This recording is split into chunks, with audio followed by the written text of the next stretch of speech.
P2's pre-K-12 differentiated lessons are delivered via Google Slides and are designed to be engaging for students with little to no prep for teachers. Each week's lessons follow a simple 5-day format that include the research-based sequential components of understand, engage, and reflect.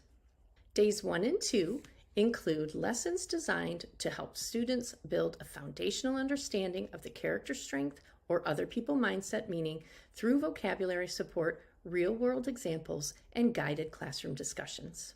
Days 3 and 4 include lessons that engage students through short activities designed to deepen their understanding by connecting concepts to their own lives and the world around them.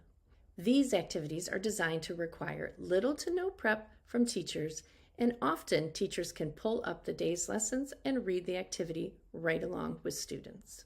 Day 5 provides students an opportunity to reflect on and write about what they have learned over the week.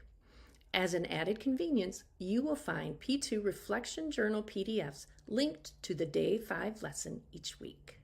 Following Day 5, weekly slide decks will always include one virtual lesson and 2 to 3 additional optional resources that teachers can use at their discretion throughout the week.